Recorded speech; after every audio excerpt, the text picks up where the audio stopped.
The Growth Happens Dawn to Dusk podcast with Matt Devitt. He talks with people about their journey, where they succeeded and failed to help others on their quest. We're all on a journey that starts and ends every day. This is when we grow between dawn and dusk. And now, your host, Matt Devitt.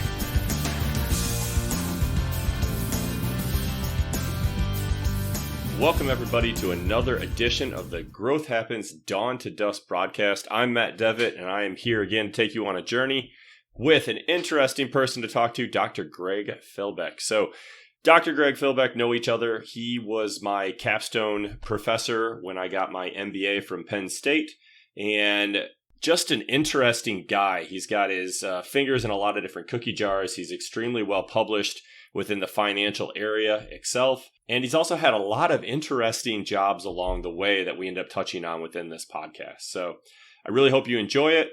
Before we get into it, please, once again, like, subscribe, check me out somewhere on the interwebs. I'm on all the standards. You can find me at Devitt Matt on most of those, or you can find me at LinkedIn at just Matt Devitt. And please leave a like, share, subscribe, comment. All that stuff means a lot. I've really enjoyed reading it from everybody. So now, without further ado, Dr. Greg Filbeck. Dr. Greg Filbeck, thank you for coming on the show. Really appreciate you taking the time to talk with myself and the audience about your very interesting journey in the world of finance. So we were talking earlier, and it's kind of funny. So your full title, as it's announced in LinkedIn, is Dr. Greg Filbeck. Fantastic. You're also a CFA, FRM, CAIA, CIPM, and PRM. I'm assuming those all have things to do with finance in some form or fashion. Yeah, each of those five are financial designations of one form or another. Okay, gotcha. And as you've accumulated them through the years, it was kind of interesting when I was looking at that. So one of the conferences, depending on if you're in different boards and chairs and things of that nature, you get a little sticker that goes below your name, and you can always tell the guys that have been at the conference for a long time because they have all these stickers. They look like a third world dictator, with all the bars and stuff on there. So you've got quite the assortment going there, my friend. Well done. Well, thank you very much. I think any more, and I'm going to have to go to the second line. That's when you know you've made it in the world of LinkedIn. Yeah, that's it.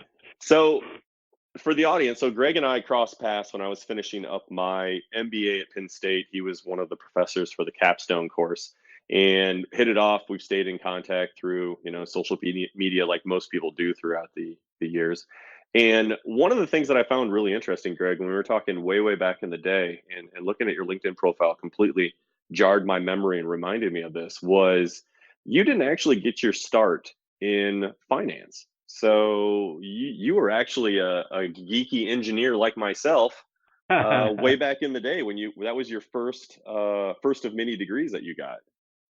That's correct. So my undergraduate degree is in engineering physics from Murray State University. I had a concentration in mathematics. So what had happened is I was coming into my senior year, and I started looking at different career options that existed based on my degree. And keep in mind, back in the 1980s, internships were certainly out there, but they weren't emphasized in the same way I think they are today for students coming through college. So all of my work experience had been as a disc jockey at a radio station. I was working 30 to 40 hours a week at a radio station. So I started looking at some of the career options, and I'd also kind of set myself up for a hedge. I had taken the GMAT and started looking at MBA programs because many times engineers end up getting sent back to be able to pick up their MBA. And so I'd interviewed for a couple of positions, within the realm of physics. A nuclear physicist position stands out as one that I interviewed my senior year. And it really didn't seem to be something that really appealed to me. In fact, when I interviewed for the position, the individual that interviewed me asked me if I'd ever considered a career in marketing. So I thought, at that point, he was a compliment, but I think he was expecting somebody much more introverted. So I scored really well on the GMAT, and I got a full scholarship offer to Vanderbilt for the MBA program. So I decided to kind of go that route first. That's fantastic. So what you're telling me is spinning all those records, you got a really good handle on rotational inertia, is what you're telling me. Exactly. Well, I've always been one to try to have multiple paths open as I kind of move forward because you never know what direction or turns life will take, and I always think it's good to keep your options open so that you have multiple choices that are available to you. Have you found, as far as with keeping like the multiple options open, and I completely agree. I mean, anybody, I like the idea of putting all your eggs in one basket, but at the same time, I also like the idea of, maybe you want to have a spare basket laying around just in case. How do you go about, taking a look at that time or just in general when you talk to other people, good ways to move forward, but not so far that you can't, take that detour? Well, I mean, I guess from my perspective, I've always just had so many different types of interests. So for me, it was just natural to think about different career paths. So, for example, I have worked radio off and on as part of my time in academia. When I went to industry for 7 years, I continued to still publish in the academic realm. In fact, for the 7 years I was in the industry, I published like 26 papers. So I continued to do that so that I had that step back into academia when I came back in 2006. But I also think it's important because you never know when the path you're on, you may hit a roadblock on that path. So to me, it's about trying to figure out whether it's closely related or tangentially related. What would be your second best option or another option or perhaps another path that might be of interest to you? Yeah, that makes sense, especially with the publishing portion. It's a way of keeping yourself, relevant, and I guess that's even true for, not even publishing from an academic standpoint, but trade magazines and things like that. I see as being, parallel to what you were doing, just keeping yourself, or at least your name and quality of work out in front of the larger group. Well, Matt, I would agree. And, I mean, in addition, I mean, I'm a professionally registered parliamentarian, and I also have been certified in the Myers-Briggs type indicator for about 29 years now. So I've had side consulting gigs that I've worked on with both of those. And again, those are things that I do for fun on the side, but they were also options that were available as well. So I got to ask. So in the last like 5 to 10 minutes, if I didn't know you to a certain extent, I think you were somewhat of a carny as far as, the jobs that you pick up, things that you've done, so on and so forth. And I mean that in the absolute best way. I love carnies. They have amazing stories. Um, but with all of the things that you have done, could currently do, how do you kind of either select those as far as being value, or maybe a better question is, how do you prevent yourself from being busy doing a lot of those things, because you seem to be very productive? So how do you keep yourself in that productive realm? Well, the Wall Street Journal had an article several years ago based on a book that was out called Power Sleep. And it was talking about how about 3% of the population is wired for needing relatively little sleep. So I sleep probably 3 to 4 hours a night on average. I mean, I'm usually pretty good getting by on that. So I think that's one part that allows me to have that ability to squeeze in a lot of stuff for the day. I think the second thing is I haven't watched a television program since the 1980s. And so the average American watches on average somewhere around 30 to 35 hours of television a week. So that's almost like, if you will, almost another full-time job. So I think that opens up some avenues as well. But I'd also say the third thing is that I get up every morning at 3:30 and I go weightlift. I mean, 7 days a week. And to me, that kind of gets the endorphins flowing and the ability for you to kind of hit the ground running. It sounds like you're a disciple of Jocko Willink before he got popular with the get after it at 4:30 a.m. in the morning. No, that's awesome. So what was the reason in turning off TV? Did you just see it as such a low value creator for you? You just gave it up?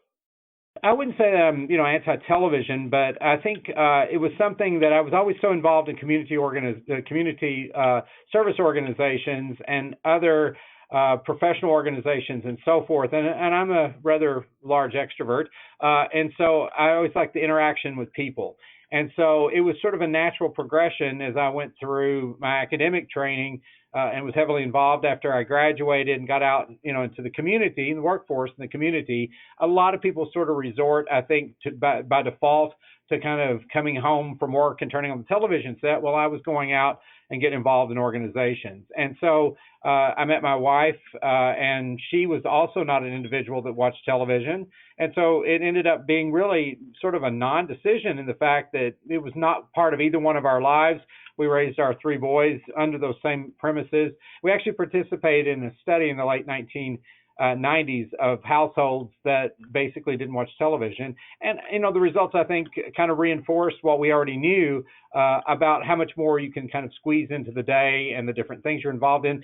Even surely the amount of people who read, only 10% of the American public reads 85% of all books produced.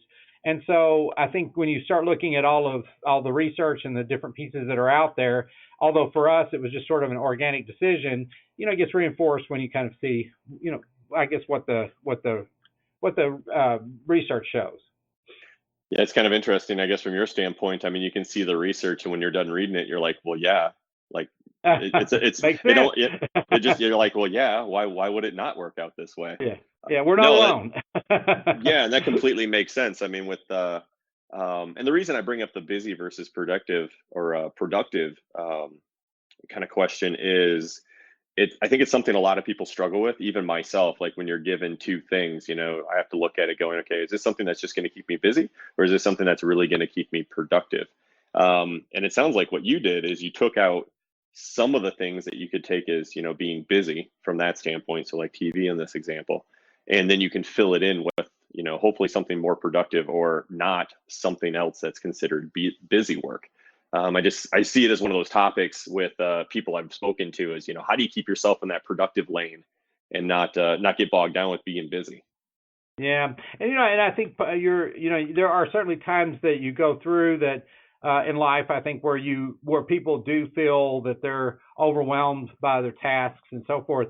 In general, and I think you probably see this as well, usually the people who are really what would be classified as busy really never use that word. I mean, it's just sort of a lifestyle for them. And I often find people that claim that they are often, they're probably struggling a little bit with time management skills themselves.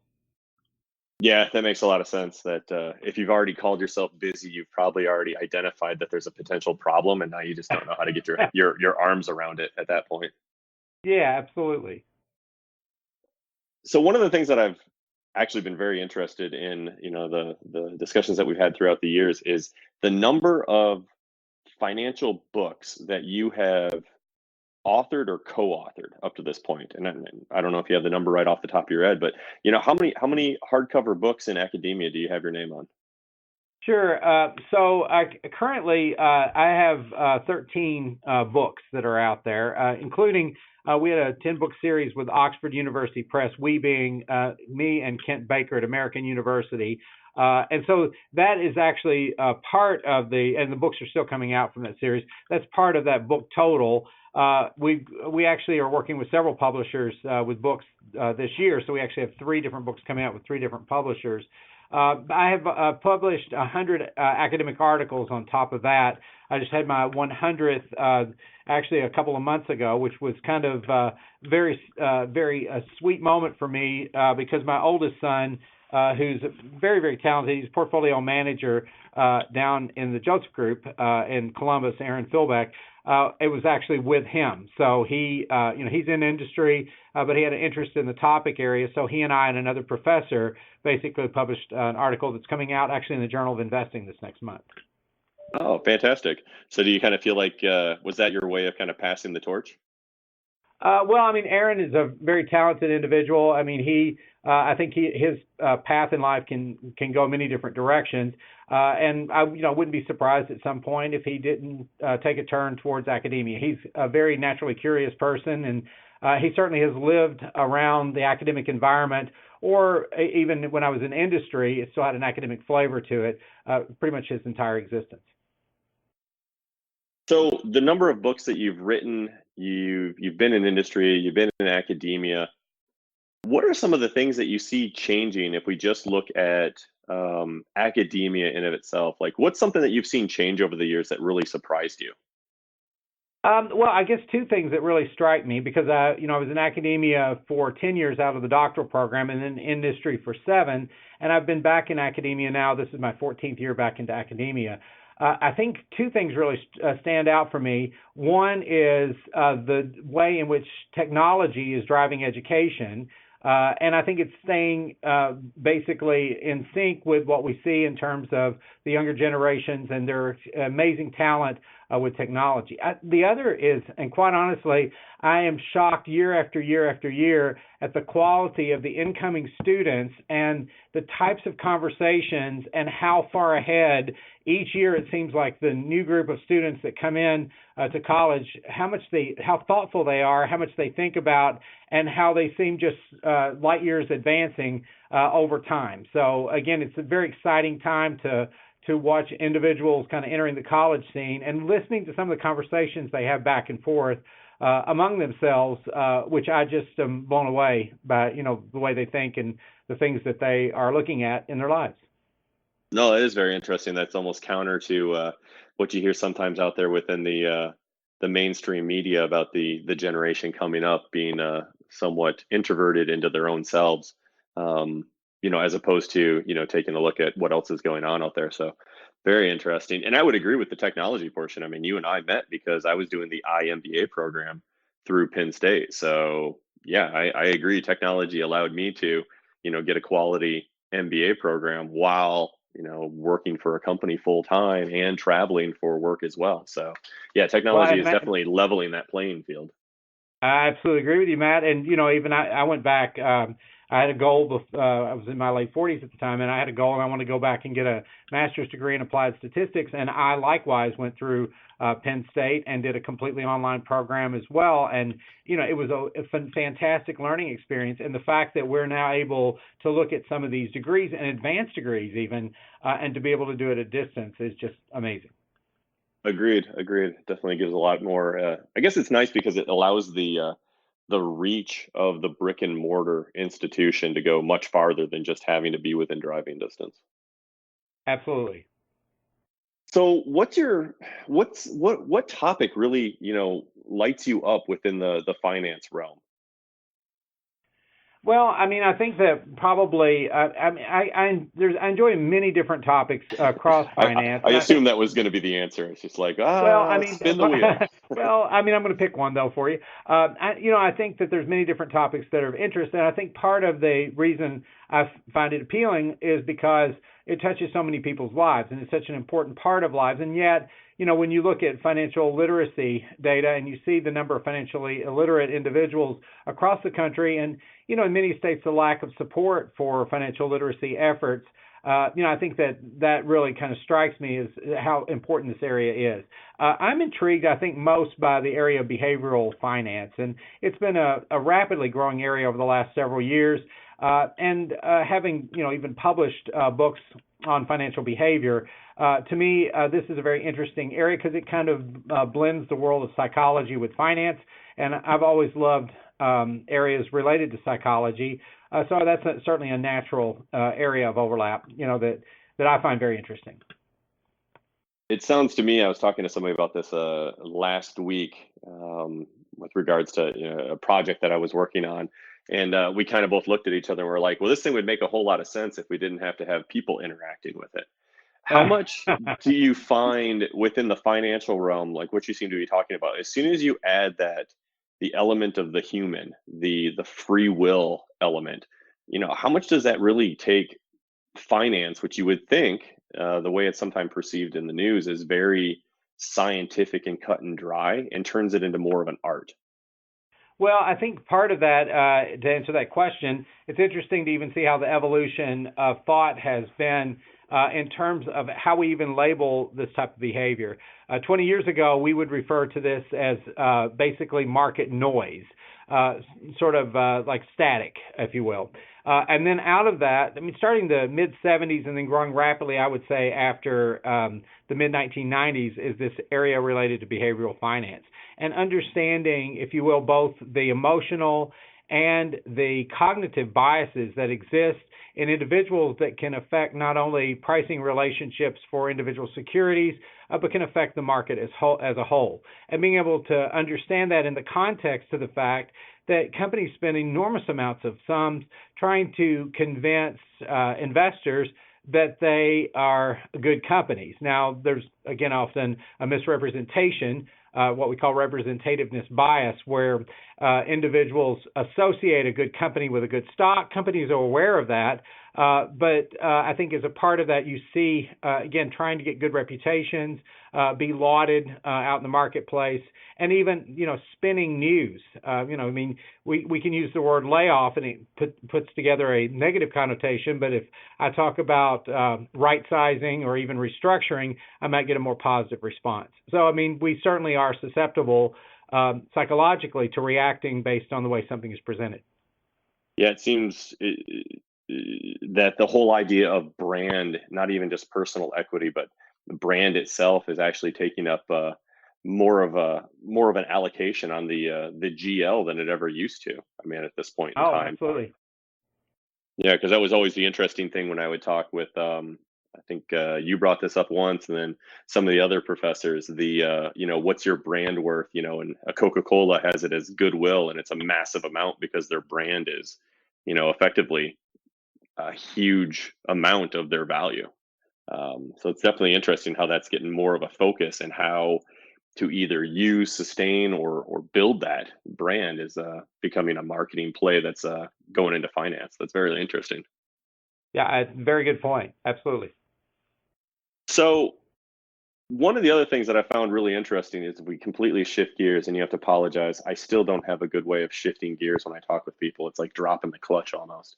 But to shift gears a little bit, one of the other reasons I think you and I have stayed in touch is you're a self-proclaimed skinny guy who's, as I would call, no longer a skinny guy, more on the verge of beefcake realm. So I believe you were, and correct me if I'm wrong, but I believe you were a cross-country runner way back in the day, right?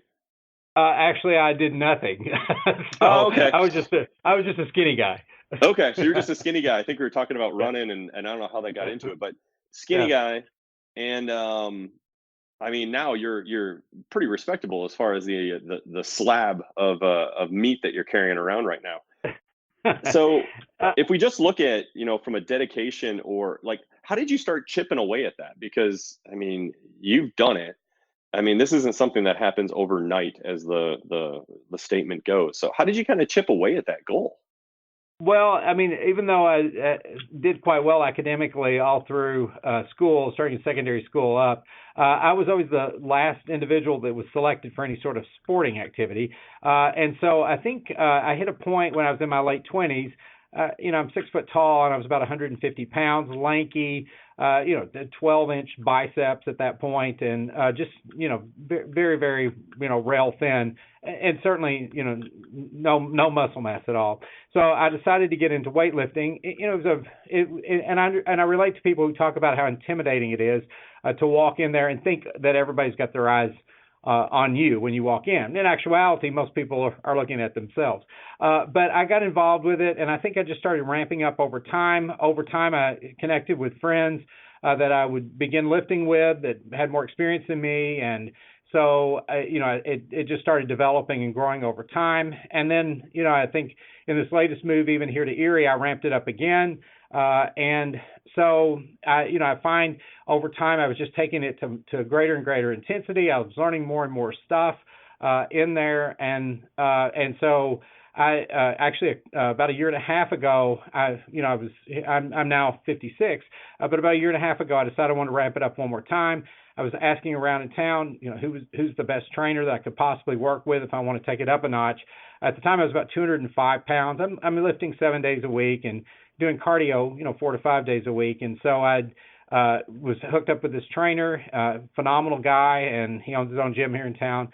And so I kind of went to him and said, I'm at 205. I'd love to put on 5 to 10 pounds of lean muscle mass. And he said, if you're willing to work, we can far outdo that. So he took me down to about 200, kind of leaned me down a little bit body fat wise. So now I'm about 225.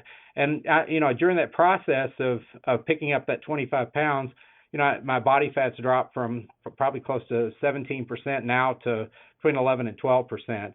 And so, I'm very pleased with that. I feel really good about it. My weightlifting partner, so I train 2 days a week with the trainer, but my weightlifting partner is 23. I'm trying to keep up with him, and so because he doesn't get injuries in the same way I might get injuries. But it's just something I think is very important to me, and I want to push harder. So I consider myself, at least from a muscularity standpoint, to be in the best shape of my life at this point. With any time and I've had some experience in the gym, and I'm kind of at that point to where I know I need to get back into it. So I'm slowly getting back in. But I remember hitting, plateaus back in the day, and I'm assuming you've hit plateaus as well. And this doesn't have to be, from a fitness standpoint, but any kind of standpoint, even professionally. How have you found yourself, or what have you done to kind of weather that plateau and then start to climb again? Well, I mean, I think your analogy to lifting is a good one. I think in some cases where I've hit plateaus in the past, you basically have to attack it from a different way, a different type of exercise. Being able to ask advice and bring in a new technique. For me, having a trainer I work with a couple of days a week, he's great about sort of redirecting. And if I'm starting to hit an exercise that's not very effective for me, I mean, he'll note that before I even do, and he'll say, I'm just not sure that this one is the best way for you to kind of build this muscle group. I think you should try to go about it this way. So I think it's being open to being able to change directions. And when you hit a wall, you try to find a way under or around if possible. And then sometimes it's just being patient and kind of waiting. Obviously from the same analogy with lifting, you hit situations. I hit a period where I had some bursitis that was going on in an elbow and caused by a triceps. And I could have stopped completely. Certainly friends of mine in the medical profession were saying, oh, you just need to stop for 6 months. But I wasn't willing to do that. So I went to a very progressive physical therapist, kind of worked on it, but just was reasonable in how I kind of went about it. I think same thing occurs in, your personal and professional lives. And, I could cite similar examples where if you hit a roadblock, sometimes you have to back up and say, well, is the direction I'm headed really where I need to head? Or maybe perhaps I should be looking at a different path, a different road, or a different way about going about things. Yeah, it makes complete sense. It's amazing how just a slight shift in, perspective, either by yourself knowing you need to back up, like you were saying, or just asking somebody else who may have already done the journey before can really open up a whole lot of other pathways that you can go down. Yes, I think it's important, and I think it's also important to recognize that often we tend to not see that there are resources all around us, particularly people resources, people that can say something or give you some sort of advice or offer you another path if you're open to listening. Yeah, very true. Once you pull the ego out of there, use a little humility, and understand that you can learn something from anybody out there, it's crazy how much the world opens up to you. Absolutely. So I would definitely put you into the realm of a hard worker. And actually, I didn't know you slept that little. So congratulations on that genetic benefit right there. But between these three items, talent, hard work, and attitude, what do you think is the most important that has helped you get from, basically starting fresh out of college with the BS in engineering physics to where you are now? Well, I guess if I had to rank order them, I would it would be a tough battle between looking at hard work and attitude. Probably I'd give the edge to attitude. So I think mindset has a lot to do with your ability to achieve success, but I don't think just mindset alone can do it. I think those two have to work together. I'm not certainly not knocking talent, but there's a lot of very, very bright individuals in the world who just sheerly lack motivation or drive to be able to do anything with it. And we all know people that we talk about how much potential they have, but it never goes beyond the potential stage. So I always would be more inclined in terms of people that I might be selecting for a position of such, to kind of go for that hard work and attitude. I think those two are kind of a winning combination. Gotcha. It almost seems like for yourself, attitude and hard work are effectively synonyms of each other. Well, I think so. I think my attitude is to try to be productive and to use every minute that's been given to me in this life to the best of its ability. And so I think so that with that attitude, that kind of drives the hard work part. Gotcha. Whistle while you work, as they say. Exactly. Yeah, and the talent part is kind of interesting. I enjoy asking people, especially those that are in the arts, and it's starting to come up that the hard work and the attitude that a person brings to whatever challenge they have in front of them. All things being the same, talent doesn't always make the big difference. Now, if you've got talent and you can couple it with hard work and attitude, well then, I mean, light that candle and watch it burn. But yeah, I mean, if you just have the two, a lot of people have agreed with you from that standpoint. It's how do you view the situation you're getting into, and are you going to be willing to at least work the situation to a positive outcome? That makes a lot of sense.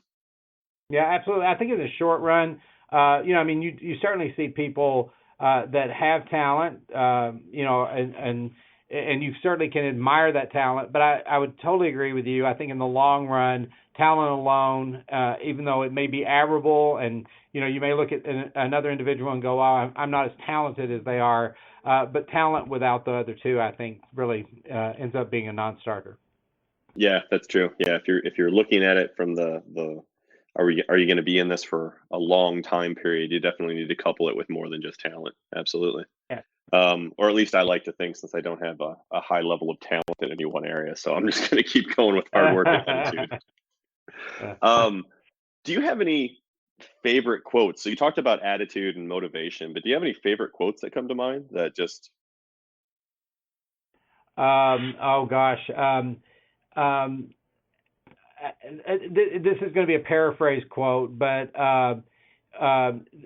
happiness is a state of mind, but joy is God in the marrow of our bones. I think, to me, if I'm having to come off the top of my head with a quote, and I'm paraphrasing that one, that's one that kind of has always stood out to me about distinguishing between happiness and joy. Happiness is fleeting. Happiness.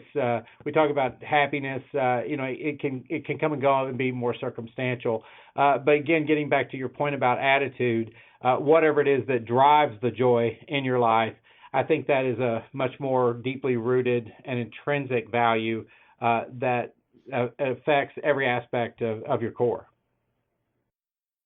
I like that quote. Yeah, that's good. Most of my favorite quotes are probably paraphrased from somebody else anyways, but as long as they mean something to you, that's really all that matters with them. So no, and that is very interesting, because you probably notice this more than I do, how the selection of words, people will use them interchangeably, but when you step back and look at them, you're like, well, they're not really, completely interchangeable with each other. Like you said, happiness and joy. People may use them interchangeably, but maybe they're not completely interchangeable. Yeah, I totally agree with that. So one of the and I want to be respectful of your time. One of the last questions that I have is it seems to me you're a voracious reader, and I know we've talked about this a little bit. I just have a feeling you definitely taken a lot of information from books, periodicals, things of that nature. Do you have a favorite book, or a book that you've gifted frequently to people? Well, it's interesting you should mention that. I think so there's different types of books that I've enjoyed over time. I would say probably in the last 3 years, the book that's been most profound to me was a book that came out by Charles Murray. It was entitled Coming Apart, and it came out in 2013. It is probably the book that I've recommended the most over the last several years. And I think, so Charles Murray, just as a backdrop, he wrote The Bell Curve, which was a very controversial book back in the 1990s, which was exploring IQ. And he was charged in many instances with racism based on some of the findings he found from an IQ standpoint. So he backed up and he wrote a book basically only looking at Caucasians, and was trying to look at differences that existed about when we see statistics that come out, and often you'll see people who have draconian attitudes going, well, society's going downhill and all this other stuff, which I hate. But anyway, he basically divided the world into two different groups, what he called was Belmont and Fishtown. And he basically looked at statistics that were associated with these two different types of groups. So The Economist featured it several years ago in an article called Gated Communities. And what we're finding is that in the one group, Belmont, which is actually modeled after Burlington, Vermont, that individuals tend to have made very wise choices over time. The state of family structures, the state of education, the drive and motivation to succeed in whatever success would be defined just gets better and better and better. Life just gets better and better and better. But this basically Fishtown, which was actually modeled after suburban Philadelphia, you've seen a deterioration of familial structures, of a value for education, work ethic, and so forth over time. And they're tracing it from the 60s on. And so we actually, when you start seeing statistics, you're looking at sort of, if you will, two different distributions. And so it's hard to really draw conclusions overall about what's going on in quote unquote society without kind of looking at the subgroups that are involved. So I would say that's probably one book that's really stuck out to me. I read a lot of presidential biographies and autobiographies. And so those are always, to me, very profound because, we deal with the same issues over time. And then, I enjoy fiction books as well. But as far as nonfiction books, which I think probably where you're pointing to, that's probably the book that's probably had the most profound effect on me over the last several years in being able to decipher when you start hearing statistics coming out about, quote unquote, the American society. Yeah, that is interesting where you can take the pool, and if you make it too large, it can be pretty misleading when you try to lump a lot of information in there instead of trying to get to some level of granularity. Yes, absolutely. That's fantastic. Well, Greg, I completely appreciate this time. I think in the future we should definitely get together and pick a couple other topics. I'd really like to pick your brain more on the financial side of things.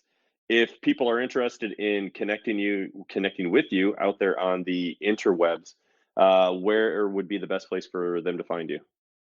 Well, Matt, obviously, I'm on LinkedIn. I'm on all forms of social media, Facebook as well. LinkedIn might be the easiest way to reach me. There are no other Greg Filbecks on LinkedIn. So I should be pretty easy to find. So, that would probably be the best way. Okay, fantastic. Yeah, and I'll put a link to it in the show notes as well. So once again, Greg, thank you for the time. Definitely appreciated talking with you. And I'm sure we will be in touch in some form or fashion in the future. Thank you, Matt. It's been an honor. Thank you for including me. No worries. Take care, friend. Take care. Bye. I have a feeling you didn't see any of that coming. So usually when I hear somebody say professor, I am not expecting to hear a conversation with a person that was a DJ, started out in physics, has put on slabs of muscle in the gym, gave up TV way back in the day, and only sleeps about 3 or 4 hours a night. So just an all-around, Greg's just an all-around guy. He's just a good all-around guy. I enjoyed studying under him for finance when I got my MBA. I still enjoy reaching out to him time and time again just to catch up with him to see what he's doing. So I hope you enjoyed this conversation I had with Dr. Greg Filbeck. Once again, leave a like, subscribe, comment, anything 5-star review, all of those things, all of that feedback really means a lot to me. It definitely helps me make this better and hopefully giving you guys a product that you really, really enjoy. So once again, to everybody out there listening, just remember, growth happens between dawn and dusk.